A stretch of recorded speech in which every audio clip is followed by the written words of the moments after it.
अध्याय 311 बदसूरत बहू भी ससुराल जाने के लायक होती है। शुद्ध स्वर्ण मछली पकड़ने की छड़। तुम दुष्ट, बुरी नीयत रखने की हिम्मत है लेकिन उसे पूरा करने की हिम्मत नहीं। ये सुनकर अर्जुन का खून उबल गया। ये राक्षसी हमेशा ऐसी बातें कहती थी जो उसे उसके कपड़े फाड़कर उसे उसी जगह सजा देने की इच्छा देती थी। ये सोचकर कि वह अभी तक सफल नहीं हो पाया था, अर्जुन बहुत असहाय महसूस कर रहा था। हालांकि उसने उसे अनगिनत बार उत्तेजित किया था क्योंकि वह जानती थी कि सबसे अच्छी जगहें कैसे चुननी है। हालांकि भले ही समय बीत गया हो, अर्जुन इतना मोटा चामड़ा नहीं था कि वह उसके कपड़े उतार सके। इस बार भी अर्जुन को बहुत असहाय महसूस हुआ क्योंकि सागरचंद्रा वहां थी। अर्जुन को नहीं पता था कि वह इस महिला को क्या महसूस करवाने के बारे में चिंतित क्यों था। उसे नहीं पता था कि क्या वह उन दोनों से प्यार करता था, लेकिन उसे उन्हें दूर फेंकना मुश्किल लग रहा था। ये रिश्तेदारी जैसा था लेकिन फिर भी कुछ अलग था। अर्जुन ने इनकार नहीं किया कि वह एक खिलाड़ी था, लेकिन वह व्यभिचारी नहीं था। उसे सुंदर महिलाओं के प्रति एक मजबूत इच्छा थी, लेकिन वह उन्हें उचित विचार देता था। अर्जुन कई पत्नियों और रखेलों के साथ जीवन की इच्छा रखता था, लेकिन वह उन्हें ये कहने में सक्षम नहीं था। एक निंदा निकालते हुए उसने उनके सुंदर हंसी के बीच पहाड़ के पीछे की ओर जाते हुए अग्निज्वाला को अश्लील रूप से देखा। दोपहर की धूप ने तीनों के लिए लंबी परछाइयां डाली जो कभी कभी एक दूसरे को ओवरलैप करती थीं। अब सर्दियों में पहाड़ के पीछे कई पौधे नंगे थे, जिससे एक उदासी और विशालता का एहसास होता था। अर्जुन और दो महिलाएं पहाड़ के रास्ते पर चल रही थीं, पेड़ों की शाखाओं से हवा से गिरे सूखे पत्तों पर कदम रख रही थीं। अर्जुन को लगा कि यह क्षण बहुत शांत था, ऐसा कि वह महसूस कर सकता था कि उसकी धड़कन पहले की तुलना में कहीं अधिक शांत थी। यह शायद इसलिए हो सकता है क्योंकि सागरचंद्रा और अग्निज्वाला भी एक ही बात महसूस कर रही थी, इसलिए तीनों ने एक शब्द नहीं कहा। जो कोई भी उन्हें रास्ते पर मिलता वह ईर्ष्या से अर्जुन को देखता। सुंदरतियों के साथ होना एक अत्यंत खुशी वाला एहसास था। अर्जुन, क्या तुम अगले साल विभिन्न भवनों के बीच प्रतियोगिता में तारामंडल भवन का प्रतिनिधित्व करोगे? अर्जुन को आश्चर्य नहीं हुआ कि वह ये पूछ रही थी। आखिरकार उसने पहले ही तारा दिवस भवन के मुख्य शिष्य को हरा दिया था, इसलिए भले ही वह विभिन्न मुख्य शिष्यों के बीच प्रतियोगिता में भाग लेता तो ये खड्ग नृत्या को बेइज्जती नहीं करेगा। शायद उसके पास ये चुनने का विकल्प नहीं होगा कि वह जाए या नहीं। शायद वृद्ध मुंह ने मुझे कभी बताया था कि महलपति का इरादा मुझे इसमें भाग लेने देना है। अर्जुन ने हंसकर कहा, पहाड़ के पीछे के विशाल क्षेत्र में दो महिलाओं के साथ घूमते हुए। उतार चढ़ाव वाला परिदृश्य अर्जुन को स्वर्गमहल पर्वत की भव्यता और सभी जीवित प्राणियों के निर्माता के रहस्य पर आश्चर्यचकित महसूस कराता था। ये गगनचुंबी पहाड़ जो समुद्र तल से दसियों हजार मीटर ऊपर था, जिसमें पत्थर की सीढ़ियां काटी गई थीं, सीधे शिखर तक जाती थीं। केवल ये प्रक्रिया अकेले एक बड़ी परियोजना थी, जबरदस्ती पहाड़ों में काटना। मैं उस दिन तुम्हारे प्रदर्शन का इंतजार कर रही हूँ। ये निश्चित रूप से एक आंख खोलने वाला अनुभव होगा। सागरचंद्रा ने मुस्कुराया, लेकिन उसकी काली गहरी आंखों में चिंता का एक संकेत छिपा हुआ था। मैं वास्तव में इन कार्यक्रमों में भाग लेने के लिए बहुत उत्सुक नहीं हूँ क्योंकि मेरा लक्ष्य उन मुख्य शिष्यों को हराना नहीं है, न ही शीर्ष मुख्य शिष्य बनने के लिए लड़ना है। मैं बस एक सामान्य जीवन जीना चाहता हूँ, अर्जुन ने कहा और एक निंदा निकाली। उस क्षण अर्जुन का स्वभाव प्लस उसका स्वर उसे ऐसे व्यक्ति की तरह दिखाता था जिसने बहुत कुछ देखा हो। उसमें एक पुरुषार्थ आकर्षण भी था जिसे बयान करना मुश्किल था, कुछ ऐसा जो उसके स्वभाव बदलने के बाद ही उसके पास था। अर्जुन बिना कारण हलचल नहीं मचा रहा था। अपने पिछले जीवन में वह एक घर पर रहने वाला पढ़ाकू था जिसकी कोई बड़ी महत्वाकांक्षा नहीं थी। बस आशा कर रहा था कि वह एक ऐसी महिला से मिलेगा जिसे वह पसंद करता है, एक सरल परिवार बनाएगा, अपने माता पिता के साथ रहेगा, भविष्य में एक बेटे और बेटी की जोड़ी होगी, खर्च करने के लिए कुछ पैसा होगा। हालांकि इस दुनिया में आने के पहले दिन से यह तय था कि यह सिर्फ एक ख्याली सपना था। उसके पास बहुत अधिक भावनात्मक बोझ था जिसे भले ही वह नीचे रखे वह खुश महसूस नहीं करेगा। इसीलिए अर्जुन ने अपने दिल में उस भारी पहाड़ को गिराने का फैसला किया। तभी वह सरल जीवन जी सकेगा जो वह चाहता था। लेकिन उसे गिराने के बाद अर्जुन जानता था कि वह सरल जीवन जो वह चाहता था शायद उसके लिए हमेशा के लिए छोड़ चुका था। सागरचंद्रा और अग्निज्वाला ने अर्जुन के चेहरे को देखा और जानती थी कि वह क्या सोच रहा था और उन्हें नहीं पता था कि क्या कहना है। उसे सांत्वना देने के बजाय उन्हें लगा कि यह उनके लिए चुप रहना बेहतर है। अर्जुन, तुमने वादा किया था कि तुम 3 साल तक स्वर्गमहल में रहोगे। 1 साल भी पूरा नहीं हुआ है, तुम्हें अपना वादा तोड़ने की अनुमति नहीं है, सागरचंद्रा ने गंभीरता से कहा, एक अभिव्यक्ति के साथ जो दूसरों के लिए ये बताना मुश्किल था कि वह क्या सोच रही थी। 3 साल बहुत दूर हैं। सागरचंद्रा, मैं तुम्हें वादा करता हूँ कि मैं यहाँ रहूंगा और अगले साल का नया साल यहाँ बिताऊंगा। उसके बाद मैं घर जाना चाहूंगा।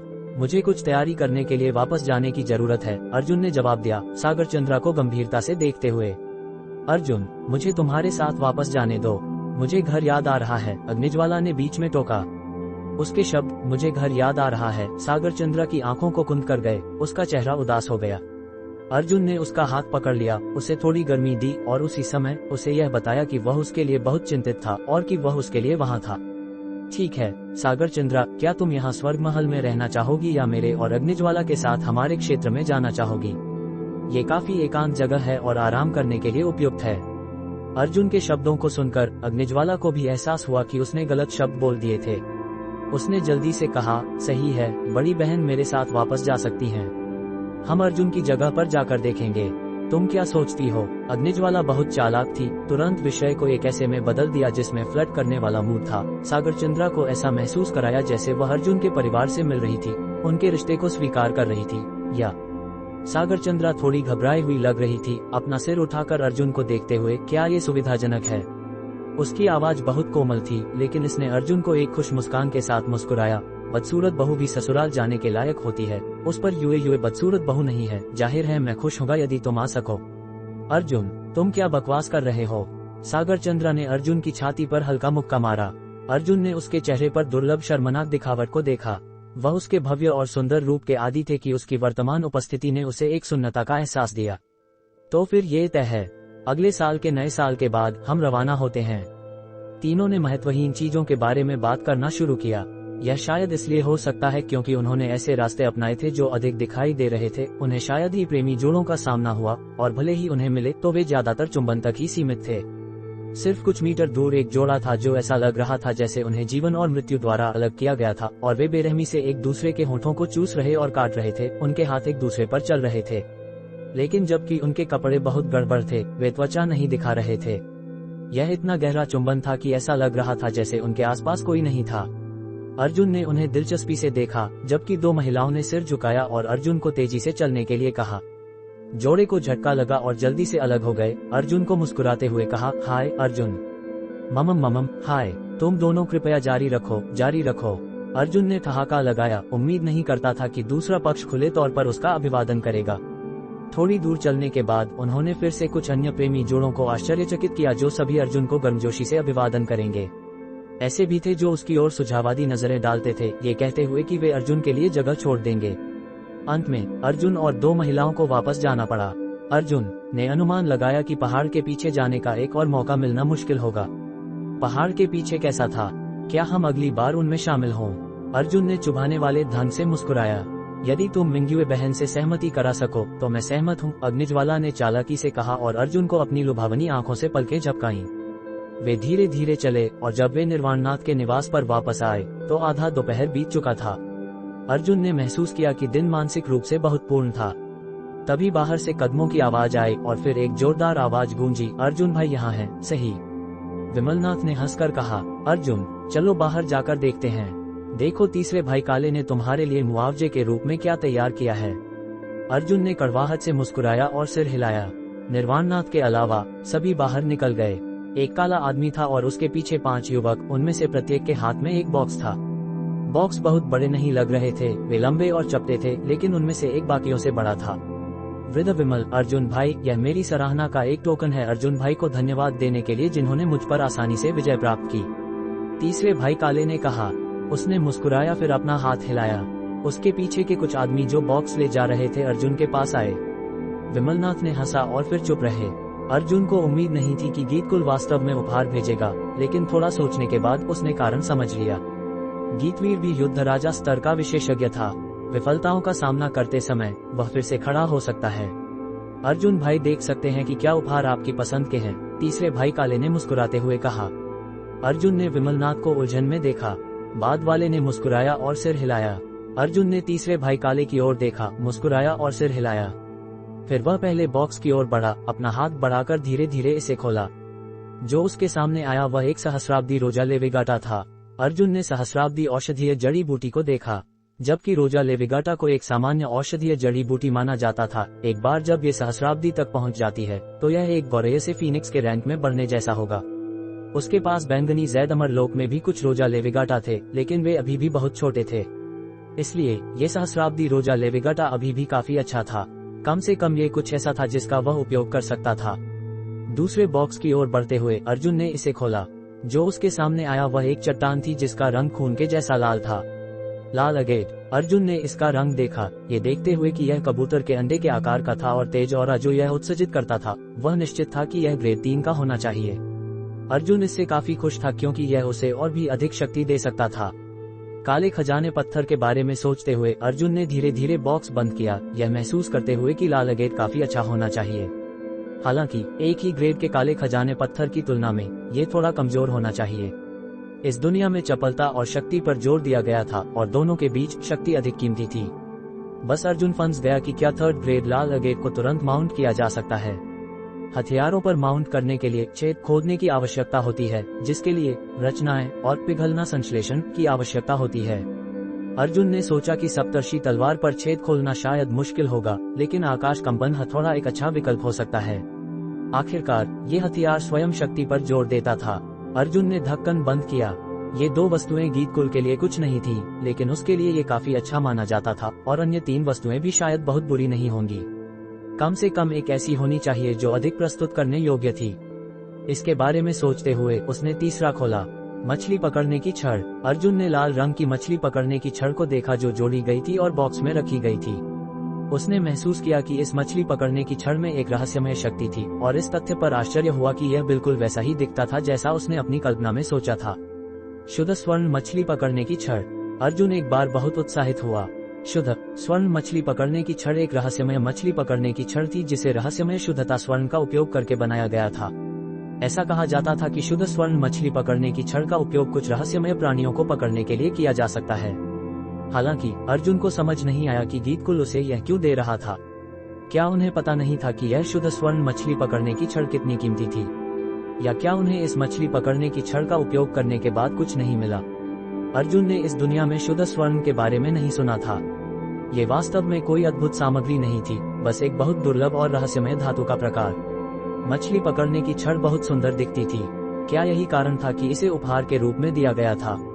अध्याय 312 दानवों का शोधन, रहस्यमय दानवी पशु कार्ड, स्वर्ण विलो शिशिर।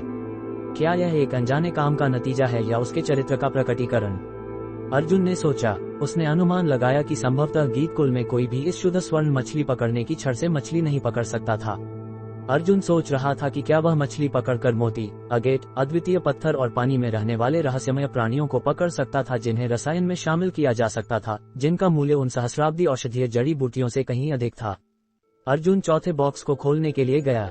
जो उसके सामने आया वह एक कार्ड था जो चांदी सफेद रंग के क्रिस्टल से बना था। हालांकि अर्जुन आश्चर्यचकित था, यह एक ऐसा कार्ड था जो वह जानता था। रूपांतरण कार्ड। यहाँ रूपांतरण कार्ड क्यों होगा? क्या इस रूपांतरण कार्ड का उपयोग किया जा सकता है? अर्जुन ने देखा कि इस पर कोई विवरण नहीं लिखा था, लेकिन एक बाघ का जीवन चित्रण था। अर्जुन को बहुत स्पष्ट याद था, बाघ, रूपांतरण के बाद कोई व्यक्ति मजबूत शक्ति प्राप्त करेगा और गति आधी हो जाएगी। हालांकि अर्जुन जानता था कि रूपांतरण से गुजरना असंभव था। तब रूपांतरण कार्ड का उपयोग क्या होगा? जैसे ही अर्जुन ने इसे छुआ, वह महसूस कर सकता था कि इसमें से एक रहस्यमय शक्ति आ रही थी। एहसास खजाने पत्थर जैसा था, लेकिन फिर भी स्पष्ट अंतर था। अर्जुन ने धीरे धीरे बॉक्स बंद किया, अपने चेहरे पर पूरे समय मुस्कान बनाए रखी। वह वास्तव में अभी काफी खुश महसूस कर रहा था, लेकिन बस इसे खुले तौर पर व्यक्त नहीं किया। जब उसने 5वां बॉक्स खोला तो अर्जुन मुस्कुराया। वह जानता था कि तीसरे भाई काले ने कहा था कि गीतकुल उसे एक ऐसा उपहार देगा जिससे वह संतुष्ट होगा, और अब तीसरे भाई काले अभी भी उसे देख रहे थे, मुस्कुराते हुए। यह इसलिए था क्योंकि 5वें बॉक्स में वास्तव में मुट्ठी के आकार का एक हीरा था। हीरा। अर्जुन जानता था कि इस तरह का पत्थर काफी मूल्यवान माना जाता था और नव महाद्वीपों के संसार में सबसे मजबूत और तीखी अयस्कों में से एक था। बस उसे पता नहीं था कि यह हीरा कितने सालों का था, लेकिन केवल उसके नाम से ही ये दिखा सकता था कि यह काफी मूल्यवान था। ऐसा लगता था कि यह मुख्य उपहार था और अन्य केवल सहायक वस्तुएं थीं। हालांकि जिस बात ने अर्जुन को खुश किया वह ये थी कि उन्हें पता नहीं था कि सहायक वस्तुएं अर्जुन के लिए कम मूल्यवान नहीं थीं, बल्कि वे अधिक मूल्यवान थीं। अर्जुन ने धीरे धीरे इसे बंद किया और मुस्कुराते हुए तीसरे भाई काले की ओर देखा। अर्जुन भाई, क्या आप इन उपहारों से संतुष्ट हैं? तीसरे भाई काले ने मुस्कुराते हुए कहा। संतुष्ट, बहुत संतुष्ट। कृपया गीतकुल को मेरा धन्यवाद पहुंचाएं। अर्जुन ने मुस्कुराते हुए कहा। उसका स्वर ईमानदार था। आखिरकार सभी बस एक शो दे रहे थे। चूंकि ऐसा है, हम परेशान नहीं करेंगे। उपहार छोड़कर अन्य लोग तीसरे भाई काले के पीछे बाहर गए। अर्जुन को पता नहीं था क्या महसूस करना है। गीत कुल निश्चित रूप से इसे ऐसे ही नहीं छोड़ेगा। कुल जितना मजबूत होगा, कुल के लिए उतना ही अधिक अनुमति नहीं थी कि उन पर कोई शर्मिंदगी आए। वे वर्तमान में उसके खिलाफ असहाय थे, इसलिए यही कारण था कि उन्होंने यह मित्रपूर्ण इशारा किया ताकि ये दिखाया जा सके कि गीत कुल उदार था, एक अच्छी प्रतिष्ठा छोड़ने के लिए। अर्जुन, तीसरे भाई काले के ईमानदार दिखावट में मत आओ, मैं उसे बहुत अच्छी तरह जानता हूँ। वह क्रूर और शांत है, विमलनाथ ने कहा जैसे ही उसने कैजुअल मुस्कुराहट की और वापस अंदर चले गए। अर्जुन ने मुस्कुराया, जानते हुए कि विमलनाथ उसे याद दिला रहे थे। अर्जुन ने शुद्ध स्वर्ण मछली पकड़ने की छड़ और कार्ड वाले बॉक्स उठाए, जबकि दो महिलाओं ने उसे बाकी को बैठक कक्ष में लाने में मदद की। कैसा रहा अर्जुन? निर्वाणनाथ ने अर्जुन और दो महिलाओं को बॉक्स लेकर आते हुए देखा।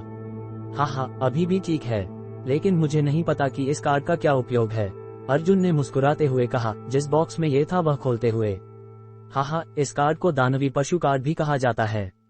यह एक शर्म की बात है कि यह सिर्फ एक सामान्य है और इसका मूल्य बहुत कम है, निर्वाणनाथ ने बाघ कार्ड को देखते हुए मुस्कुराते हुए कहा। बूढ़े मालिक को इस दानवी पशु कार्ड के बारे में पता है, अर्जुन ने आश्चर्य में कहा।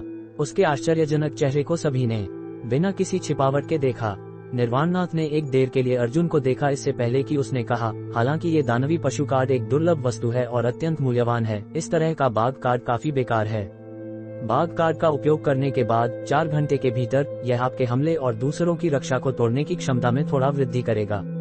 हालांकि साइड इफेक्ट ये होगा कि आपकी गति आधी हो जाएगी और दानवी पशु कार्ड उपयोग के बाद गायब हो जाएगा। अर्जुन ने इस पर कुछ विचार किया। क्या ये वैसा ही नहीं था जैसे मजबूतीकरण प्रभाव काम करते थे?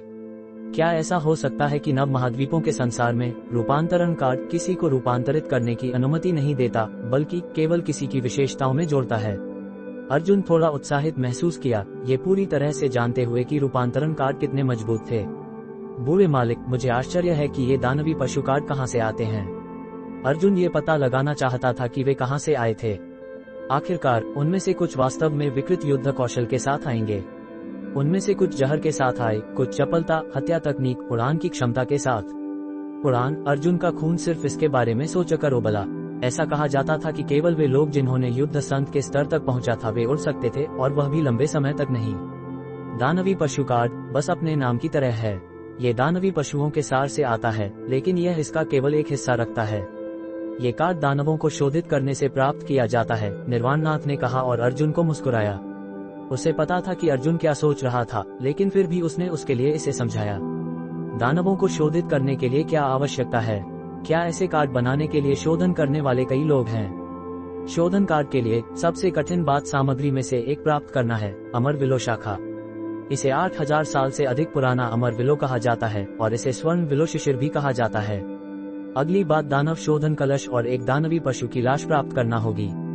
दानवी पशु की मौत 24 घंटे से अधिक नहीं होनी चाहिए और दानवी पशु कार्ड प्राप्त करने का 10% मौका है। निर्वाणनाथ के शब्दों को सुनकर अर्जुन ने महसूस किया कि नव महाद्वीपों के संसार में कई ऐसी चीजें थीं जो वह जानता था, जबकि उसके अतीत के खेल की वस्तुएं नव महाद्वीपों के संसार में केवल बर्फगोले की नोक थी। अर्जुन जानता था कि ये भी उसके मूल्यवान अनुभव के हिस्से थे।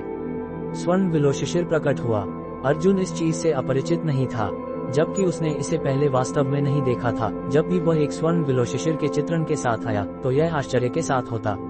ऐसा इसलिए था क्योंकि स्वर्ण विलो शिशिर वह जगह थी जहां रहस्यमय वस्तुएं पाई जा सकती थी। स्वर्ण विलो शिशिर एक अमर विलो शाखा थी। अर्जुन अब दानव शोधन कैसे काम करता है इसकी मूल बातें जानता था, और कि शोधित दानवी पशुओं की लाशों से रहस्यमय शक्तियों का उपयोग अस्थायी रूप से अपनी क्षमताओं को बढ़ाने के लिए किया जा सकता था। बूढ़े मालिक, मैं इस दानवी पशु कार्ड का उपयोग कैसे करूं? अर्जुन ने महसूस किया कि वह अभी भी सबसे सरल मुद्दे से अनजान था। आपको बस कार्ड को पकड़ने की जरूरत है और फिर दिव्य के प्राण को चैनल करें, निर्वाणनाथ ने अर्जुन को धीरज से समझाया। धन्यवाद बूढ़े मालिक, मैंने आज बहुत कुछ सीखा है। ऐसा सोचकर आश्चर्य होता है कि इतनी अद्भुत चीजें चारों ओर हैं, अर्जुन ने खुशी और ईमानदारी से कहा। हाँ, औपचारिकता की जरूरत नहीं है। यदि आपको कुछ समझ नहीं आता है तो मुझसे पूछने में संकोच न करें। दानव शोधन कलश जैसी चीजें हरित मेघ महाद्वीप में बिक्री के लिए असामान्य हैं, लेकिन पूर्व विजय दिव्य महाद्वीप में एक दानव शोधन संप्रदाय है और ऐसा कहा जाता है कि दानव शोधन कलश दानव शोधन संप्रदाय से आया है। पूर्व विजय दिव्य महाद्वीप में पर्याप्त आध्यात्मिक ऊर्जा के कारण कई साधक हैं और उनके पास सबसे अद्वितीय और कीमती पौधे भी हैं। यह अफवाह भी थी कि अमर विलो पूर्व विजय दिव्य महाद्वीप के कुछ पहाड़ों पर स्वर्ग और पृथ्वी की घंटी आत्मा के साथ दिखाई देता है। ऐसा कहा जाता है कि केवल दानव शोधन संप्रदाय को ही दानव शोधन करने का तरीका पता है। यहाँ तक कि सबसे समृद्ध और सबसे मजबूत केंद्रीय महाद्वीप में कई रहस्यमय वस्तुएं पूर्व विजय दिव्य महाद्वीप से आईं। पूर्व विजय दिव्य महाद्वीप, दानव शोधन संप्रदाय, अमर विलो। अर्जुन ने कुछ उपयोगी जानकारी पकड़ी, अपनी इच्छा पूरी होने के बाद उन स्थानों पर जाने की योजना बनाई जिनकी उसे तड़प थी। बूढ़े मालिक, क्या बाजार में इन दानवी पशु कार्डों के कई हैं? अर्जुन ने महसूस किया कि चून की गीत कुल उसे ये दानवी पशु कार्ड उपहार में दे सकता था। इसका मतलब ये था कि यह बहुत मूल्यवान नहीं था। हाँ, जो आपके पास है वह केवल संग्रह के लिए मूल्य रखता है, जबकि बाजार में कई नहीं है, कुछ उपलब्ध होंगे। एक दानवी पशु का उपयोग ऐसे कई कार्ड बनाने के लिए किया जा सकता है और इसे स्वर्ण विलो शिशिर की आवश्यकता नहीं है। अर्जुन घबरा गया, तो इसे स्वर्ण विलो शिशिर के बिना भी किया जा सकता है। बस ऐसा लगता था कि यह सबसे कम गुणवत्ता की चीज थी। रात में सभी ने एक साथ रात का खाना खाया। अर्जुन ने उनके लिए कई मसाले, संबंध और अन्य चीजें छोड़ी। आखिरकार उसने उन्हें काफी जमा किया था और हर बार ज्यादा आवश्यकता नहीं थी। इसके अलावा वे सभी अकेले रहते थे, इसलिए अर्जुन ने उनके लिए जो राशि छोड़ी वह 10 साल से अधिक के लिए पर्याप्त थी। अर्जुन कुछ बॉक्स लेकर चला गया। पहले अर्जुन ने देखा कि अग्निज्वाला को लाल गेट पसंद आया था और इसलिए उसने उसे ये दे दिया। हालांकि सागर चंद्रा वहाँ थी और वहाँ कोई भी वस्तु उनके लिए उपयुक्त नहीं थी। सागर चंद्रा, मैं अगले 2 दिनों में तुम्हारे लिए एक जोड़ी हार बनाऊंगा। यहाँ की चीजें वास्तव में तुम्हारे लिए उपयोगी नहीं है, अर्जुन ने शर्मा कर कहा। मुझे भी चाहिए, अग्निज्वाला ने एक शर्माने वाले लहजे में कहा। बच्चे जो रोना जानते हैं वास्तव में दूध पाएंगे। 2 महिलाओं को वादा करने के बाद जैसे ही अर्जुन जाने वाला था, उसे अचानक याद आया कि उसके पास अभी भी 20 से अधिक दानवी गोलियां बची थीं और उसने जल्दी से उन्हें निकालकर सागर चंद्रा को पास किया। ये दानवी गोलियां हैं, तुम्हें पता है ये किस लिए हैं? तुम्हें इसे बनाने में कामयाबी मिली। 2 महिलाएं अच्छी तरह जानती थीं कि निर्वाणनाथ ने कहा था कि इस औषधीय गोली की सफलता दर बहुत कम थी। ऐसा सोचकर कि अर्जुन ने इसमें कामयाबी प्राप्त की, लेकिन वे कैसे जानते कि अर्जुन को इसमें सफलता मिले हुए 2 महीने हो चुके थे। अपने निवास स्थान पर वापस अर्जुन ने दरवाजे बंद किए और बैंगनी जैद अमरलोक में प्रवेश किया। उसने बॉक्स नीचे रखे और देखा कि बैंगनी जैद अमरलोक में उसके द्वारा जमा की गई कुछ औषधीय जड़ी बूटियों की संख्या बढ़ गई थी। विशेष रूप से विमलनाथ ने उसे दूसरी बार एक बार में इतना दिया था। ऐसा लगता था कि तारामंडल भवन को संसाधनों में काफी अमीर माना जाता था। बॉक्स के ढेर की ओर चलते हुए उसने सहस्राब्दी रोजा लेविगाटा वाला बॉक्स नीचे रखा और हीरे को अन्य तपा हुए धात्विक सार के टुकड़ों के साथ रखा। फिर उसने उस दानवी पशु कार्ड को एक अलग जगह पर रखा और वह शुद्ध स्वर्ण मछली पकड़ने की छड़ निकाली। तभी अर्जुन ने खोजा कि इस शुद्ध स्वर्ण मछली पकड़ने की छड़ को पूरी तरह से 9 मीटर तक बढ़ाया जा सकता था और इसकी मोटाई एक छोटी उंगली जितनी थी। जब इसे बॉक्स में कॉम्पैक्ट किया गया था तो यह बहुत छोटा दिखाई दिया था। शुद्ध स्वर्ण बहुत भारी था, इसलिए इस मछली पकड़ने की छड़ का वजन लगभग 100 जिन था। इसमें एक हल्की चाप थी और इसमें बहुत लचीलापन था। शुद्ध स्वर्ण बहुत कठोर था, हीरे से कम नहीं, लेकिन इसे आसानी से तोड़ा नहीं जा सकता था और जब इसे मछली पकड़ने की छड़ बनाया गया तो ये मुड़ा जा सकता था। इसे बढ़ाने के बाद अर्जुन ने महसूस किया कि इसमें वास्तव में एक हल्की सुगंध थी। अर्जुन ने मछली पकड़ने की छड़ उठाई और तालाब की ओर गए। फिर उसने सीधे 10 मीटर से अधिक लंबी रेशमी धागा तालाब में डाला। पानी में शुद्ध स्वर्ण मछली पकड़ने के हुक को देखा। बहुत जल्दी अर्जुन ने एक अद्भुत दृश्य देखा। काली मछलियां और कछुए बिल्कुल नहीं हिले, लेकिन स्वर्ण औषधीय कछुआ तैर कर आया, लेकिन उसकी सिकुड़ी हुई गतियां अर्जुन को हंसने पर मजबूर कर रही थीं। हालांकि अर्जुन सबसे ज्यादा इस बारे में सोच रहा था कि यह शुद्ध स्वर्ण मछली पकड़ने की छड़ रहस्यमय प्राणियों के लिए बहुत आकर्षक लग रही थी, बिल्कुल वैसे ही जैसे सामान्य काली मछलियां और कछुए इस पर प्रतिक्रिया नहीं कर रहे थे। मछली पकड़ने के हुक पर हल्की आध्यात्मिक शक्ति सामान्य मछलियों और कछुओं को दूर भी भगा सकती थी। ये फंस गया। अर्जुन ने देखा कि स्वर्ण औषधीय कछुआ संघर्ष कर रहा था और भागने में असमर्थ। अर्जुन ने इसे खींचा। स्वर्ण औषधीय कछुए के सिर पर 2 बार घुमाकर मारा, इससे पहले कि उसने इसे पानी में फेंक दिया। अध्याय 313 उन्मत्त बैल की शक्ति के अनजान कवच का सेट। फूलों के समुद्र में एक रोमांटिक और मनभावन सपना। ये छोटा साथी आज्ञाकारी होना सीख रहा था, लेकिन वह फिर भी दूर से यहाँ ताक रहा था, जाने से अनिच्छुक, जैसे किसी चीज से आकर्षित हो रहा हो। जैसे ही अर्जुन अपनी मछली पकड़ने की रेखा खींचने वाला था, उसने देखा कि आमतौर पर शांत रहने वाला सहस्राब्दी पुराना क्लैम उसकी ओर तैर गया। मुझे बता मत कि यह सहस्राब्दी पुराना क्लैम भी फंसने वाला है। हालांकि सहस्राब्दी पुराना क्लैम स्वर्ण औषधीय कछुए जितना चुस्त नहीं था।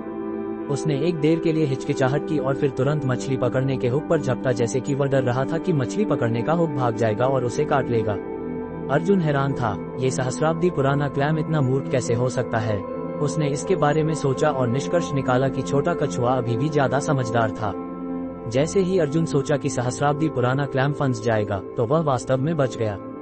लेकिन अर्जुन की आंखें फटी रह गईं जब उसने देखा कि मछली पकड़ने के हुक पर क्या था। एक बतख के अंडे के आकार का स्वर्ण मोती शुद्ध स्वर्ण मछली पकड़ने के हुक पर फंसा हुआ था। यह एक गर्म स्वर्ण प्रकाश को चमका रहा था और विशेष रूप से अद्भुत दिख रहा था। सहस्राब्दी क्लैम का स्वर्ण मोती। अर्जुन इससे अपरिचित नहीं था क्योंकि उसकी पिछली दुनिया में भी मोती थे। ये दुर्भाग्यपूर्ण था कि वे सभी कृत्रिम रूप से पाले गए थे और पर्याप्त उम्र के नहीं थे। हालांकि उसके सामने का स्वर्ण क्लैम मोती न केवल शुद्ध और प्राकृतिक था, बल्कि सबसे महत्वपूर्ण बात यह थी कि यह 1000 साल का था। मोतियों का बहुत व्यापक अनुप्रयोग था। उन्हें अंदर लिया जा सकता था या बाहरी रूप से उपयोग किया जा सकता था।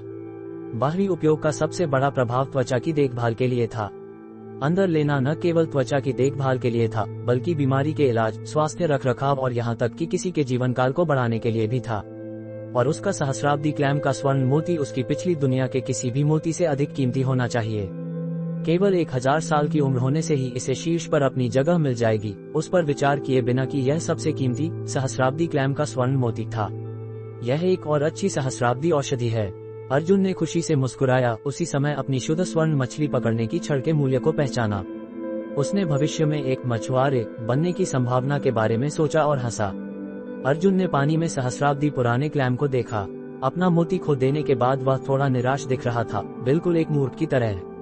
ऐसा लग रहा था जैसे उसने अपनी सबसे कीमती संपत्ति खो दी है। अर्जुन ने मोती को सहस्राब्दी पुराने क्लैम पर फेंक दिया।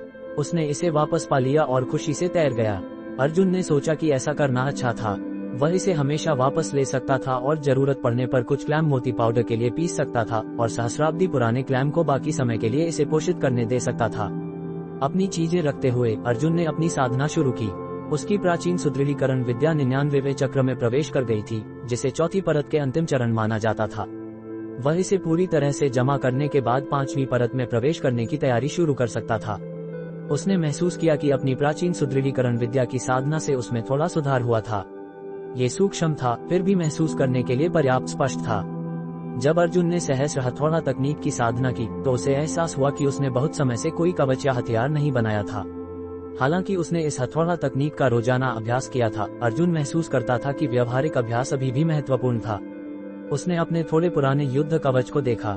वृद्ध अंधे द्वारा पिछली बार थप्पड़ मारने से एक गड्ढा था। पुनर्स्थापना। अर्जुन को पुनर्स्थापना याद आई। दुर्भाग्य से उसे नहीं पता था कि इसे कैसे करना है, इसलिए उसने अंत में सहस्र हथौड़ा तकनीक के साथ इसे फिर से तपाने की कोशिश करने का फैसला किया। इस बार उसने इसके बजाय आकाश कंपन हथौड़ा का उपयोग किया और उसके ऊपर उन्मत्त बैल की शक्ति थी जिसे पूर्णता के बिंदु तक लाया गया था। उन्मत्त बैल की शक्ति में अग्नि का गुण था, इसलिए अर्जुन महसूस किया कि इससे उसकी भर्जन को अगले स्तर पर ले जा सकता था। 10 अर्जुन ने अपनी स्थिति अच्छी तरह से समायोजित करने के बाद आकाश कंपन हथौड़ा के साथ अपने कवच को तपाना शुरू किया। प्राचीन सुदृढ़ीकरण विद्या को उन्मत्त बैल की शक्ति के साथ मिला दिया गया। सहस्र हथौड़ा तकनीक जिसका उसने हर दिन अभ्यास किया था, वह लंबे समय तक वास्तविक उपयोग में जाने के बाद भी जंग नहीं खाई थी। कम से कम हर हथौड़े का झटका उसे संतुष्टि से भर देता था। इस बार अर्जुन ने परिचित क्षेत्र की स्पष्ट सनसनी महसूस की। इतने लंबे समय तक बिना भर्जन किए यह अब आसान हो गया था, जैसे कि यह पूर्वज क्षेत्र में था। ऐसा लग रहा था जैसे उसने भर्जन में शिखर प्राप्त कर लिया था और सब कुछ उसकी पहुंच में था। हर रेखा, हर पिटाई शक्ति, हर स्थिति, अर्जुन महसूस किया कि उन्हें ऐसे होना चाहिए और उन्हें अच्छी तरह से नियंत्रित भी कर सकते थे। यह एक प्रकार की सनसनी थी, या यहाँ तक कि एक प्रकार का आत्मविश्वास। अर्जुन को धीरे धीरे इस तरह की भावना पसंद आने लगी, स्वयं निर्माण की भावना। अज्ञात अपेक्षाओं में एक महान आत्मविश्वास रखना, ये जुनून के स्तर तक था। जुनून से कम कुछ भी आपको सफलता नहीं दिलाएगा। सफलता की गारंटी थी जब तक कोई व्यक्ति कुछ ऐसा कर सकता था जैसे कि वह पिशाच द्वारा संपन्न था। अर्जुन ने आकाश कंपन हथौड़ा लहराया। उसकी सामान्य गहन रहस्य की उपस्थिति अब एक जंगली औरा से रंगी हुई थी। 10 एक स्वर्ण किरण की दीप्ति एक स्पष्ट ध्वनि के साथ हुई। प्रकाश अब उस समय की तुलना में और भी अधिक शानदारी से चमक रहा था जब इसे बनाया गया था। अर्जुन ने युद्ध कवच को देखा, जो स्पष्ट रूप से पहले की तुलना में कहीं अधिक शक्तिशाली था। युद्ध कवच को कमर की आसान गति सुनिश्चित करने के लिए ऊपरी और निचले शरीर के बीच विभाजित किया गया था। अर्जुन ने युद्ध कवच के ऊपरी हिस्से को देखा। स्वर्गीय दृष्टि तकनीक। रक्षा 10% बढ़ गई, लेकिन केवल संरक्षित क्षेत्रों तक सीमित। धीरज जोड़ 100, चपलता जोड़ 50, शक्ति जोड़ 50। उन्मत्त बैल की शक्ति के अतिरिक्त 10% प्रभाव प्रभावी होने के लिए कम से कम 3 और कवच या उसी गुणों वाले हथियार की आवश्यकता है। यह एक पूर्ण सेट का हिस्सा है। अर्जुन ने भ्रमित होकर युद्ध कवच को देखा। मूल गुण रक्षा 10% बढ़ी, लेकिन केवल संरक्षित क्षेत्रों तक सीमित। धीरज जोड़ 50, चपलता जोड़ 30, शक्ति जोड़ 10। पहले गुण रक्षा को छोड़कर बाकी 2 गुणे थे। उसने जल्दी से युद्ध कवच के निचले हिस्से के गुणों को देखा। रक्षा 10% बढ़ी, केवल संरक्षित क्षेत्रों तक सीमित। धीरज जोड़ 100, चपलता जोड़ 50, शक्ति जोड़ 50। उन्मत्त बैल की शक्ति के अतिरिक्त 10% प्रभाव प्रभावी होने के लिए कम से कम 3 और कवच या उसी गुणों वाले हथियार की आवश्यकता है। जैसी अपेक्षा थी, यह एक पूर्ण उपकरण सेट का हिस्सा था। अर्जुन अभी भी थोड़ा भ्रमित था। क्या ये 3 वस्तुएं 10% उन्मत्त बैल की शक्ति के प्रभाव के लिए थी, या प्रत्येक वस्तु के लिए 10% उन्मत्त बैल की शक्ति का प्रभाव था? कम से कम 3 और 30% बढ़ाने के लिए। ये दुर्भाग्यपूर्ण था कि उसके पास अभी केवल 2 वस्तुएं थीं। अर्जुन जूते फिर से बनाने की योजना बना रहा था ताकि वह पता लगा सके कि उन्मत्त बैल की शक्ति कितनी बढ़ सकती है। यदि यह प्रत्येक में 10% वृद्धि थी, तो ये बेहद शानदार होगा। उन्मत्त बैल की शक्ति प्रभावों को 30% तक बढ़ा सकती है। यदि 3 से 30%, तो ये लगभग पूरे का 10% होगा। शक्ति का 10% काफी अधिक है, अर्जुन ने मुस्कुराते हुए सोचा। इस भर्जन के माध्यम से उसे पता नहीं था कि उसने कितनी बार हथौड़ा मारा। हालांकि वह निश्चित था कि उसने 2000 में भेद नहीं किया था, लेकिन निश्चित रूप से एक बड़ा सफलता होनी चाहिए। उसने प्राचीन सुदृढ़ीकरण विद्या को फिर से साधा और सहस्र हथौड़ा तकनीक का एक बार अभ्यास किया, इससे पहले कि उसने उन जूते निकाले। बहुत बुरा कि वह आकाश कंपन हथौड़ा या यहाँ तक कि हथौड़ा का उपयोग नहीं कर सकता था। अर्जुन केवल हथौड़े को अपने हाथों से बदल सकता था। उसके क्रिस्टलीय हथेली सुंदर दिखती थी, लेकिन ताकत में कम नहीं थी। बस कभी कभी उसे अपनी 2 मुड़ी हुई उंगलियों को हथौड़े के रूप में उपयोग करने की आवश्यकता होती थी। लेकिन फिर भी अर्जुन ने इसमें अपना पूरा दिल लगा दिया। लेकिन उसे स्पष्ट रूप से याद था कि इस बार उसने कितने हथौड़े के झटके दिए थे। धमाका धमाका, वह जल्दी से 1000 हथौड़े के झटके तक पहुंच गया। अर्जुन इस पर आश्चर्यचकित नहीं था। उसने बस धैर्यपूर्वक लगभग 10 और चक्रों के लिए शोधन और तपाना जारी रखा। उसने गिनती खो दी थी कि अभी युद्ध कवच पर आकाश कंपन हथौड़ा कितनी बार उपयोग किया गया था। हालांकि आकाश कंपन हथौड़ा का सिर बड़ा था, यह ऐसा नहीं था कि एक चक्र की तपाई केवल 3 या 5 हथौड़े के झटकों से की जा सकती थी। बाहरी लोगों के नजरिए से आकाश कंपन हथौड़ा लंबे समय तक एक ही जगह पर पिटता हुआ दिखाई देगा। 1500 हथौड़े के झटके। अर्जुन बहुत खुश था। अब तक उसे उम्मीद नहीं थी कि 1500 हथौड़े के झटकों के साथ भी सफल नहीं होगा। उसमें बहुत सुधार हुआ था और ऐसा लगता था कि 2000 हथौड़े के झटकों में भेद करने के दिन नजदीक आ रहे थे। 1600 हथौड़े के झटके। जैसे ही अर्जुन ने प्रहार किया, एक किरण का प्रकाश दिखाई दिया, जिससे पता चला कि जूते सफलतापूर्वक मरम्मत किए गए थे। आज का आश्चर्य अनजाना था। शुरू में उसने केवल कवच की मरम्मत करना चाहा क्योंकि उस पर एक गड्ढा था। उसने उम्मीद नहीं की थी कि गुणों को और भी बढ़ाया जाएगा, और यहाँ तक कि यह पता लगाया कि यह एक स्टैंडअलोन उपकरण नहीं था बल्कि एक पूर्ण सेट का हिस्सा था। नव महाद्वीपों के संसार में पूर्ण उपकरण सेट अर्जुन जो जानता था उसके समान नहीं था, लेकिन वह निश्चित था कि वह अंततः कुछ खोज लेगा जो वह जल्द ही परिचित था। अर्जुन ने उत्साह से युद्ध जूते के गुणों को देखा। गति 10% बढ़ी, शक्ति जोड़ 100, चपलता जोड़ 50, धीरज जोड़ 30। उन्मत्त बैल की शक्ति के अतिरिक्त 10% प्रभाव प्रभावी होने के लिए कम से कम 3 और कवच या उसी गुणों वाले हथियार की आवश्यकता है। उन्मत्त बैल की शक्ति वृद्धि प्रभाव तीनों शोधन प्रक्रियाओं में हर बार दिखाई दिया और गुणों में भी बहुत वृद्धि हुई। युद्ध जूते के मूल गुण बढ़े। गति 10%, शक्ति जोड़ 50, चपलता जोड़ 30 और धीरज जोड़ 10। ऐसा लगता था कि बनाई गई वस्तुओं में हमेशा इस तरह का प्रभाव होता था जब तक वह भर्जन के दौरान उन्मत्त बैल की शक्ति को सक्रिय करता था। जिस बात ने अर्जुन को भ्रमित किया वह ये था कि वही व्यक्ति था जिसने इसका नाम उन्मत्त बैल की शक्ति रखा था, और वही नाम वास्तव में बनाई गई उपकरणों पर दिखाई दिया। कितना जादुई। चलो इसे आजमाते हैं। अर्जुन ने तुरंत युद्ध कवच और युद्ध जूते पहने। चून की कवच ऊपरी हिस्से और युद्ध पैंट में विभाजित था। इसे 3 टुकड़ों के रूप में गिना जा सकता था। हालांकि उन्हें पहनने के बाद कुछ असामान्य नहीं हुआ। अर्जुन भ्रमित था। उसने दोनों मुट्ठियां कसी और अचानक अपने दाहिने मुंह से प्रहार किया। ताइची एकल चाबुक। वही ताइची एकल चाबुक पहले से अलग था, भले ही यह अभी भी अस्पष्ट क्षेत्र में था, और अर्जुन को एक एहसास हुआ कि शायद ये बहुत लंबे समय के लिए वही रहने वाला था। केवल ज्ञानी व्यक्ति ही इस मुक्के की वास्तविक शक्ति का आकलन कर सकता था। बाहु पर थोड़ा उतार चढ़ाव और अस्पष्ट उपस्थिति पहाड़ों पर बैठे बाघ की तरह थी, लेकिन उसी समय एक आराम करते उनींदे विशाल बाघ की तरह। युद्ध कवच और युद्ध जूते के साथ हमले की शक्ति में बदलाव जो अर्जुन की प्राचीन सुदृढ़ीकरण विद्या और उन्मत्त बैल की शक्ति के प्रभाव में थे महसूस किया जा सकता था। ताइची एकल चाबुक, ताइची मेघहस्त, विक्षेप पैरी मुक्का। केवल 3 टुकड़ों ने उन्मत्त बैल की शक्ति के प्रभावों को 10% बढ़ाया। 3 टुकड़ों ने भी केवल उन्मत्त बैल की शक्ति को 10% बढ़ाया। हालांकि शक्ति में महत्वपूर्ण वृद्धि थी, अर्जुन को फिर भी थोड़ा अफसोस हुआ। एक आदमी जो कभी संतुष्ट नहीं होता वह हाथी को निगलने की कोशिश करने वाले सांप की तरह था। अर्जुन ने खुद को शांत किया और वाक्य के बारे में सोचा, कम से कम 3 और कवच या उसी गुणों वाले हथियार की आवश्यकता है उन्मत्त बैल की शक्ति के अतिरिक्त 10% प्रभावी होने के लिए। कम से कम 3 और का मतलब ये हो सकता है कि 4 या 5 और। यदि उसके पास 6 टुकड़े थे तो क्या इसे 20% तक बढ़ाया जा सकता था? सबसे महत्वपूर्ण प्रश्न ये था कि क्या उन्मत्त बैल की शक्ति भेद कर सकती थी? यदि वह प्राचीन भर्जन कला और उन्मत्त बैल की शक्ति दोनों में भेद करने में सफल रहा तो क्या प्रतिशत बढ़ जाएगा यदि उसने फिर से युद्ध कवच या हथियार बनाए? अर्जुन ने बैंगनी जैद अमर लोक से बाहर निकलने के बाद अपने बिस्तर पर लेटा और सो गया। उसने धुंधले ढंग से खोजा कि वह एक अजीब जगह पर था। पहाड़ और पानी थे, सुंदर दृश्य, आकाश ऊंचा था और खेत चौड़े थे। ताजे फूलों की सुगंध हवा में थी। ताजे फूल। अर्जुन ने पास की एक बड़ी नदी के किनारे फूलों का समुद्र देखा। असंख्य ताजे फूल शानदारी से खिले हुए थे। वे अलग अलग आकार और रंगों के थे, लाल, नारंगी, पीला, हरा, नीला, नील, बैंगनी, सफेद, काला। इसी क्षण अर्जुन को एहसास हुआ कि वह रंगों की संख्या जो वह जानता था वह बहुत कम थी। वह कई रंगों का नाम भी नहीं रख सका जो उसने देखे। सपने जैसी भ्रमित करने वाली रंगों ने उसे स्वर्ग में होने जैसा महसूस कराया। ये पहली बार था जब उसने एक काला फूल देखा। ये फूलों के समुद्र में अजीब या यहाँ तक कि कुटिल दिख रहा था। अर्जुन अचानक अपनी आंखें सिकुड़ी क्योंकि उसने फूलों के समुद्र के दूसरी ओर नदी के पास एक आकृति खड़ी देखी। उसके शरीर पर चांदी सफेद गाजा पड़ा हुआ था। वह नर्म और कोमल आकृति एक महिला की थी। वह बेहद सुंदर होनी चाहिए। अर्जुन को पता नहीं था कि उसका वर्णन कैसे करें क्योंकि उसकी लयबद्धता, जिस तरह से वह धीरे से झूलती थी, उसके बारीक काले बाल उसकी रूपरेखा का वर्णन करने के लिए पर्याप्त नहीं थे।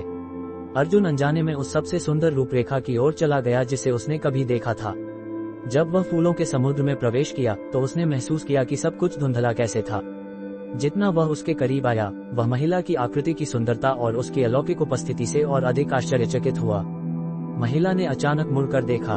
अर्जुन पूरी तरह से झकझोर गया। एक परिचित चेहरा अर्जुन की आंखों में परिलक्षित हुआ। सुंदरता के चित्र में महिला जो उसे मिली थी वह जीवित उसके सामने खड़ी थी।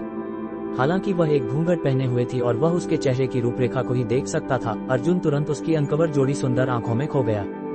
अध्याय 314। देवी राक्षसी अमरशैया। उसकी सुंदर गहरी आंखें अत्यंत स्पष्ट थीं। इसे अजीब नहीं माना गया, लेकिन उसकी आंखों में एक अलौकिकता का एहसास था, परंतु साथ ही एक भव्यता भी। ये दुर्भाग्यपूर्ण था कि इसमें एक ठंडक थी जो सब कुछ के प्रति उदासीन लग रही थी। अर्जुन उस ठंडे अभिव्यक्ति से जाग गया। उसने उसके जितनी सुंदर आंखें कभी नहीं देखी थीं। एकलता की अलौकिकता की थी, जबकि सागर चंद्रा की भव्यता की थी और शिखा सिंह की ठंडक की थी। हालांकि उसके सामने की महिला तीनों का संयोजन थी। उसकी सुंदर आंखों ने तीनों के स्वभाव को पूरी तरह से मिला दिया और केवल यह आंखों की जोड़ी ही दुनिया में सभी जीवित प्राणियों को लुभाने के लिए पर्याप्त थी। वह बहुत सुंदर थी, इतनी सुंदर कि वह अलौकिक थी। वह सागर चंद्रा और एकलता जैसी सुंदरतियों की तुलना में और भी अधिक अलौकिक थी। ऐसी महिलाएं अधिकांश पुरुषों को तुरंत वापस जाने के लिए मजबूर कर देंगी। यह इसलिए था क्योंकि चाहे पुरुष कितने भी उत्कृष्ट क्यों न हो, वे उसके सामने हीन महसूस करेंगे, उसके साथ होने पर बहुत अधिक दबाव महसूस करेंगे। वे यहाँ तक कि अपनी कल्पनाओं को उड़ा देंगे और ऐसी महिलाओं के प्रति अश्लील विचार करना मुश्किल हो जाएगा। अर्जुन महसूस किया कि वह फिर से अपने विचारों में खो गया। पहली बार जब उसने इस महिला का चित्र देखा था और अब जब वह उसे व्यक्तिगत रूप से देख रहा था। इस महिला को देखते हुए जो उससे 3 फीट से कम दूर थी, भले ही वे फूलों के समुद्र में हो, वह फिर भी उससे एक हल्की और अनोखी सुगंध आ रही थी। अर्जुन जानता था कि यह सुगंध केवल उसकी थी। देवी के समान उस महिला की आंखों ने अर्जुन को चुपचाप देखा, बिल्कुल नहीं हिली। अर्जुन इस क्षण पर बहुत अजीब महसूस कर रहा था। उसकी नजर उन सुंदर आंखों से हटी, उन कंधे की हड्डियों को पार किया जो ब्लेड की तरह तीक्ष्ण थी, और उसके सफेद स्तन पर गिरी जो चांदी सफेद रेशम की एक परत से ढके हुए थे। उछलती हुई चाप और तीखी सीमा आश्चर्यजनक थी। देवी। अर्जुन ने सिर उठाया और धीरे से बोला। महिला बिल्कुल नहीं हिली और उस जोड़ी सुंदर आंखें भी बिल्कुल नहीं हिली। अर्जुन भ्रमित था। राक्षसी। महिला ने फिर भी प्रतिक्रिया नहीं की। अर्जुन ने अचानक अपना हाथ बढ़ाकर उसके स्तन को पकड़ लिया, जो उसके हाथ से थोड़ा बड़ा था, और रेशम की पतली परत लगभग अनुपस्थित थी। अर्जुन को केवल एक हल्का शरीर का तापमान महसूस हुआ, एक अत्यंत नर्म स्पर्श, और जब उसने इसे पकड़ा तो ये बहुत लचीला था। वह उत्साह की भावना अद्वितीय थी। जैसे ही अर्जुन ने इसे पकड़ा, उसने महसूस किया कि महिला की सुंदर आकृति बहुत हल्की कांपी, उसकी सुंदर आंखों में नजर बदल गई, और उसने अर्जुन की ओर एक हथेली फेंकी। उस हथेली की शक्ति एक उमड़ती नदी की तरह थी, इतना दबाव था कि इसने उसकी हड्डियों को चटकने की आवाजें पैदा की। अर्जुन की नजर बदल गई। उसने कभी नहीं सोचा था कि यह थप्पड़ इतना शक्तिशाली होगा। इस क्षण उसने नोटिस किया कि उसके बचने के लिए बहुत देर हो चुकी थी, और महसूस किया कि उसके दिल को निशाना बनाने वाली हथेली उसे मारने के लिए पर्याप्त थी। उसकी साधना का स्तर क्या है? उसने अचानक महसूस किया कि मृत्यु उसके इतने करीब था, और उसे बहुत अजीब लगा। जबकि उसने महसूस किया कि वह मर रहा था, उस क्षण ऐसा लगा जैसे वह अपने सभी बोझ से मुक्त हो गया, और सब कुछ जो वह अपने कंधों पर ले जा रहा था वह एक बार में नीचे रख दिया गया। उस क्षण उसकी मानसिक स्थिति मुक्त थी, और उसकी घबराहट भावनाएं पूरी तरह से दूर हो गईं। शांति। अर्जुन ने महसूस किया कि उसने कुछ तोड़ दिया, लेकिन उसने कड़वाहट से मुस्कुराया जब उसने उस बर्फ सफेद हाथ को देखा जो उसकी छाती पर थप्पड़ मार रहा था जबकि पृथ्वी चक्करदार तरीके से चल रही थी। उसे कोई दर्द नहीं हुआ। अर्जुन अचानक उठ बैठा। सपना। अर्जुन उठा, पहले हुए हर चीज को बहुत अविश्वास में याद करने की कोशिश कर रहा था। वह तार्किक सपना बिल्कुल वैसा ही था जैसा उसने महसूस किया था जब वह हंसवाहिनी के साथ पहले स्वप्नलोक में युग्म साधना से गुजर रहा था। मैं सुंदरता के चित्र से उस महिला को क्यों देख सकता था? अर्जुन को अचानक लगा कि इस सपने के लिए कुछ सही नहीं था। सुंदरता के चित्र। अर्जुन ने बैंगनी जैद अमर लोक में लगे उस सुंदरता के चित्र के बारे में सोचा। क्या ये हो सकता है कि सुंदरता के चित्र ने उसे एक भ्रम दिया हो? लेकिन एहसास इतना अतार्किक क्यों था? कोहरा भवन। एक एकांत भव्य पहाड़ की उच्चतम चोटी पर कुछ सरल मंडप और मंडप भवन थे जिन्होंने 100 मीटर से अधिक का परिधि नहीं ली थी। यह एक चरम अंत था, एक गलियारे द्वारा अवरुद्ध, एक गलियारे के साथ जो भीतर की ओर ले जाता था, जो भव्य था लेकिन अपनी लालित्य नहीं खोता था। ये डिजाइन और वास्तुकला लालित्य शब्द पर जोर देती है। भवनों की श्रृंखला के केंद्र में एक 2 मंजिला बरामदा भवन था जो ब्रोकेड की तरह सुंदर था। दूसरी मंजिल पर एक कमरे में कुछ नहीं था सिवाय एक बिस्तर के। यदि अर्जुन यहाँ होता तो वह आश्चर्यचकित होता कि बिस्तर दिव्यशैया था।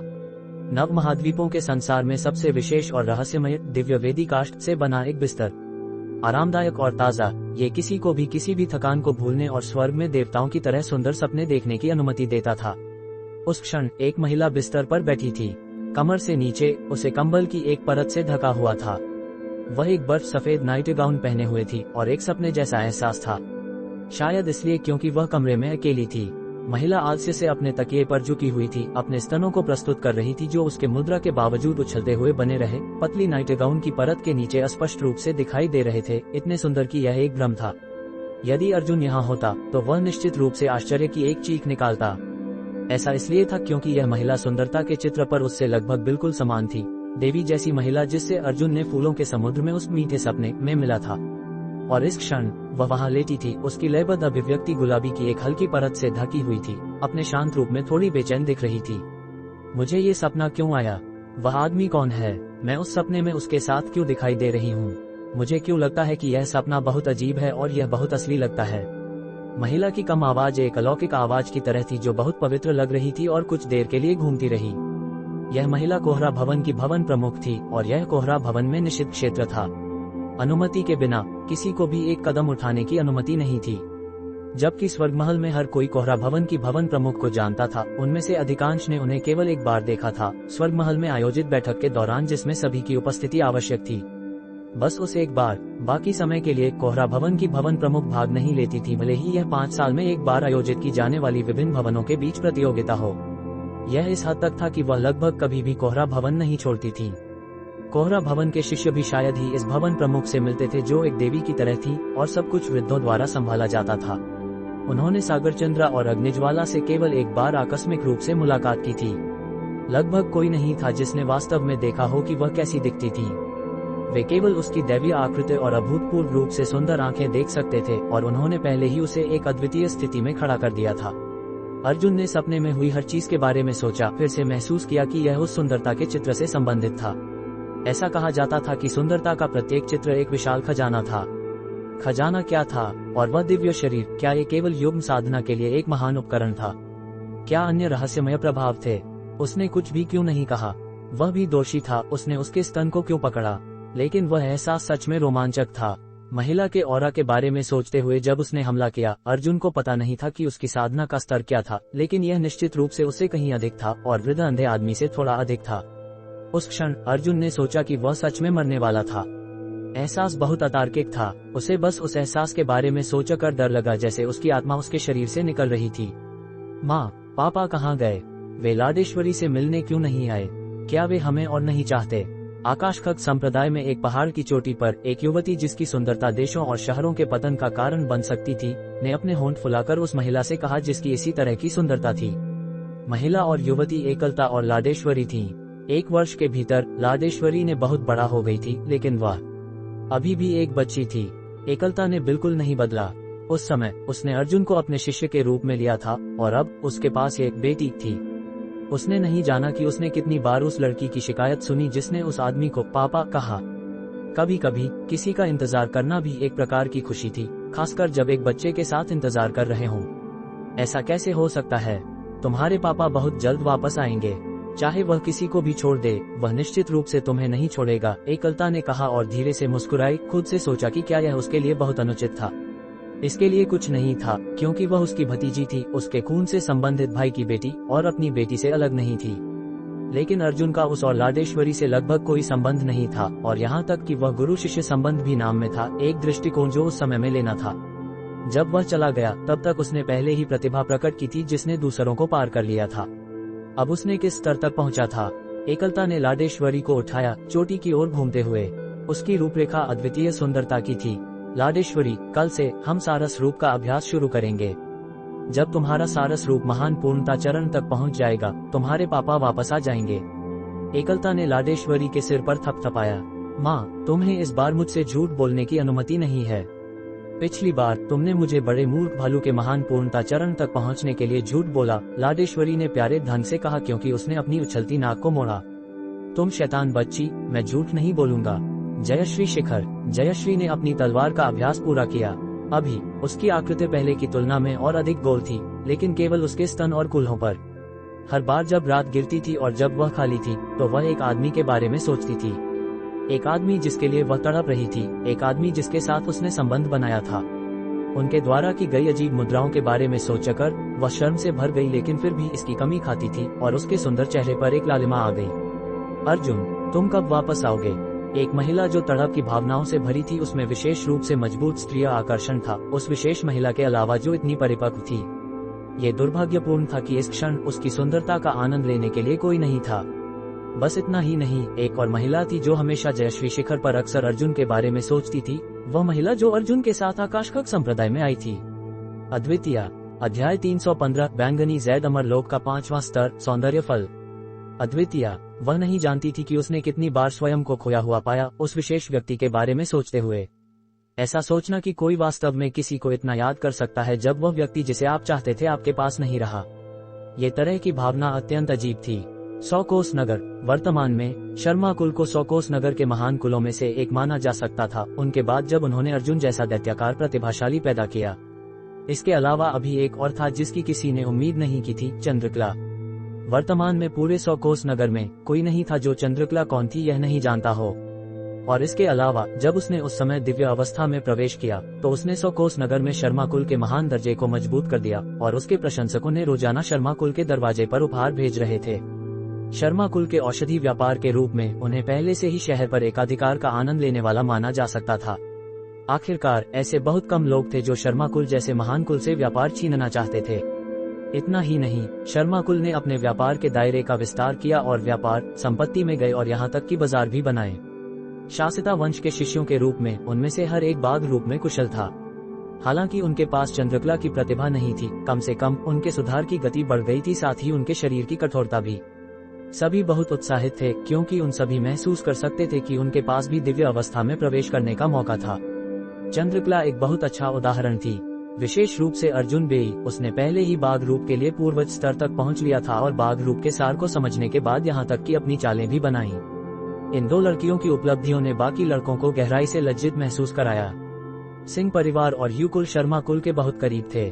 तीनों कुल मिलकर बहुत लाभ सुरक्षित करते थे और अपने कुल की नींव बनाते थे, क्योंकि वे अत्यंत गहराई से जुड़ गए और अपनी युवा पीढ़ी के मार्शल आर्ट्स और साधना को संवारने पर ध्यान केंद्रित किया, जिससे भविष्य में अपने व्यापार और कुल के लिए एक ढाल के रूप में काम करने वाले रक्षकों का एक बैच तैयार किया।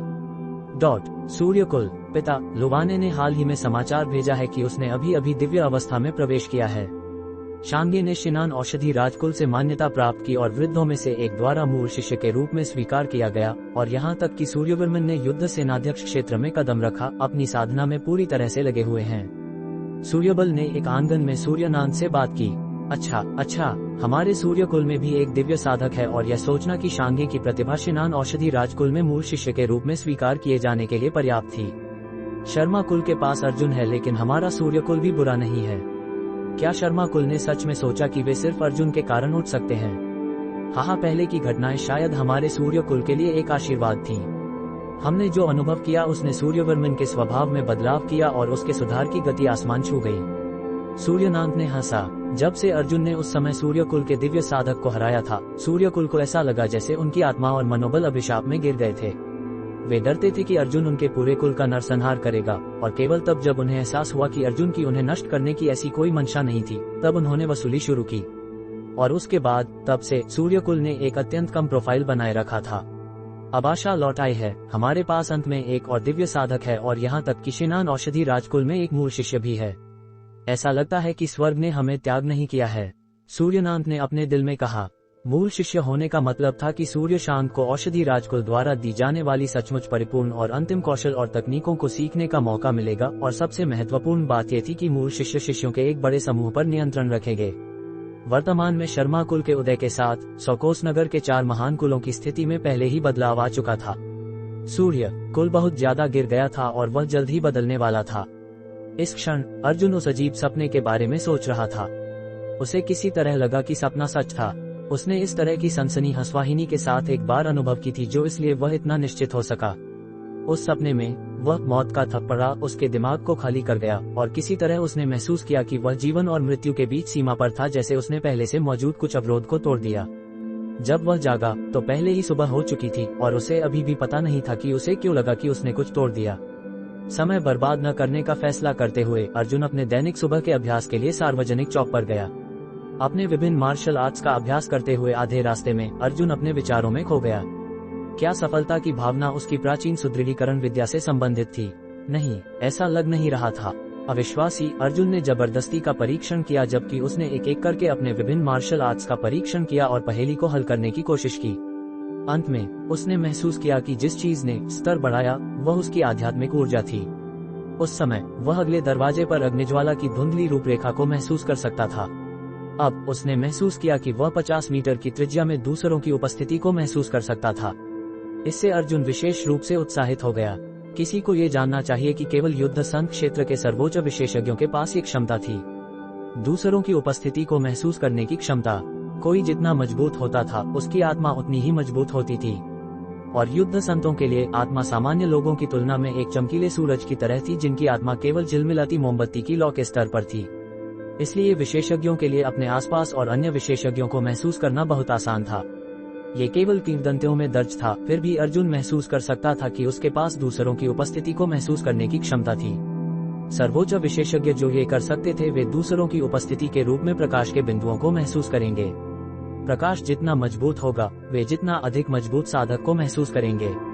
अर्जुन के वर्तमान स्तर के साथ वह दूसरों की धुंधली रूपरेखाओं को ही महसूस कर सकता था, और हालांकि उसकी आध्यात्मिक शक्ति बहुत मजबूत हो गई थी, वह अभी तक युद्ध संत के स्तर तक नहीं था। सुबह के अभ्यास के बाद अर्जुन बैंगनी जैद अमरलोक में प्रवेश करते समय पूरी तरह से हैरान था।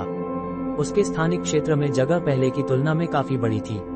आकार में वृद्धि ने इसे चौथे स्तर की तुलना में लगभग 2 गुना बड़ा बना दिया। स्तर बढ़ाया। बैंगनी जैद अमरलोक का 5वां स्तर। अर्जुन की आंखों में अविश्वास था। क्या स्थानिक क्षेत्र ने आखिरकार स्तर बढ़ा लिया था? कोई आश्चर्य नहीं कि मेरी आध्यात्मिक ऊर्जा इतनी ज्यादा मजबूत महसूस हो रही थी। क्रिस्टल तालाब का आकार और गहराई 2 गुना बढ़ गई और लंबाई में लगभग 80 मीटर जबकि गहराई में 50 मीटर मापी गई। काली मछलियां और कछुए आराम से तैरते हुए जोड़ी गई जगह का आनंद ले रहे थे, जबकि वहां कई किस्मों के जलीय पौधे भी उग रहे थे। मुझे आश्चर्य है कि स्थानिक क्षेत्र को 5वें स्तर तक ले जाने के इनाम क्या हैं? अर्जुन ने अपने उत्साह को दबाते हुए पत्थर अभिलेख स्तंभ की ओर चला। 5वें स्तर तक पहुंचने पर स्थानिक क्षेत्र के भीतर एक ऊर्जा फल वृक्ष दिखाई देगा, जिसमें 100 साल की परिपक्वता दर होगी और तोड़ने के लिए 10 ऊर्जा फल तैयार होंगे। उपभोक्ताओं को अपनी आध्यात्मिक ऊर्जा में वृद्धि होगी। वृद्धि की मात्रा के लिए ये व्यक्ति के शरीर पर निर्भर करेगा। हर कोई कुल मिलाकर 2 ऊर्जा फल का सेवन कर सकता है और इसका उपयोग रसायन मिश्रण के लिए भी किया जा सकता है। ऊर्जा फल को सौंदर्य फल भी कहा जाता है, जो उपभोक्ता के रूप को बढ़ाने में सक्षम है, चाहे गोली रूप में सेवन करें या बस कच्चा खाएं। ये देखकर अर्जुन को याद आया, ऊर्जा फल का दूसरा नाम सौंदर्य फल था। अपनी आंखें मलते हुए उसने खुद को चिमटकर पुष्टि की कि वह सपना नहीं देख रहा था। वह वर्तमान में बहुत उत्साहित था। इन सौंदर्य फलों के साथ इसका मतलब था कि सौंदर्य गोली बनाई जा सकती थी। किसी को ये जानना चाहिए कि सौंदर्य फल किंवदंतीय फल हैं, जिनका स्थान नव महाद्वीपों के संसार में अज्ञात था। किसने सोचा होगा कि उसके स्तर बढ़े हुए बैंगनी जैद अमरलोक वास्तव में उसे इसके साथ प्रदान करेगा। शुरू में उसने सोचा कि ये फल जादू फल के नाम से जाने जाते थे, लेकिन उसे स्वीकार करना पड़ा कि ऊर्जा फल नामुचित रूप से रखा गया था। इसके प्रभाव आध्यात्मिक ऊर्जा बढ़ाने के साथ साथ जो लोग इसे खाते हैं उनकी सुंदरता को बढ़ाने में सक्षम थे। अपने स्थानिक क्षेत्र में विभिन्न पेड़ों को देखते हुए शक्ति वृद्धि वृक्ष, चपलता वृद्धि वृक्ष, धीरज वृक्ष, शरीर वृक्ष, अर्जुन ने महसूस किया कि इन सभी पेड़ों के फल निश्चित रूप से नव महाद्वीपों की इस दुनिया में मौजूद होंगे, हालांकि एक अलग नाम के तहत। अजीब तरीके से उसके स्थानिक क्षेत्र में पेड़ों का आकार सभी एक जैसा दिखता है। एकमात्र अंतर उनके फलों का रंग था। शक्ति वृद्धि फल चमकीला लाल था, चपलता वृद्धि फल हरा था, जबकि नया प्राप्त ऊर्जा फल, जिसे सौंदर्य फल भी कहा जाता था, गहरे अंधेरे नीले रंग का था। पहला इनाम पहले ही अर्जुन को कान से कान तक मुस्कुरा दिया। वह सोच रहा था कि यदि वह स्थानिक क्षेत्र को स्तर बढ़ाते रहे तो उसे रहस्यमय सामग्री फीनिक्स की पूंछ प्राप्त करने का मौका भी मिल सकता है। अर्जुन ने पत्थर अभिलेख स्तंभ की अगली पंक्ति को देखना जारी रखा। इनाम मूंगा चट्टानों का एक पूरा द्रव्य, उसमें 1000 साल का रक्त मूंगा भी था और कोई इसे रसायन मिश्रण सामग्री के रूप में उपयोग कर सकता था। इनाम 1000 साल का तैरता जर्न भी रसायन मिश्रण सामग्री के रूप में उपयोग करने में सक्षम। इनाम जल घास शैवाल का एक द्रव्य, तालाब में रहने वाले जलीय जीवन के लिए लाभदायक, उनके मांस की गुणवत्ता और उनकी जीवन शक्ति को बढ़ाता है। इनाम दुर्लभ मछलियों, कछुओं, झींगों, केकड़ों, बायों, क्लैम की विभिन्न किस्मों का एक द्रव्य। इनाम उत्परिवर्तित स्वर्ण श्रृंग अग्निपूंछ मछली की एक जोड़ी, 100 साल का शैशव चरण परिपक्वता के लिए और 100 साल रसायन मिश्रण सामग्री के रूप में उपयोग करने में सक्षम या भोजन के रूप में खाने के लिए। जो इसका सेवन करते हैं उन्हें शक्ति में 100 जिन की वृद्धि होगी। और इस सामग्री में एक रहस्यमय प्रभाव था जो उपभोक्ताओं को उस श्रेणी के किसी भी ग्रेड में एकल लोक में प्रवेश करने का 1% मौका देता है जिसमें वे वर्तमान में थे। उदाहरण के लिए एक 5वें ग्रेड के युद्ध योद्धा से 6ठे ग्रेड के युद्ध योद्धा तक। सीमा प्रति व्यक्ति प्रति वर्ष 5 मछलियों का सेवन। ये सामग्री युद्ध राजा स्तर से नीचे के साधकों के लिए प्रभावी है।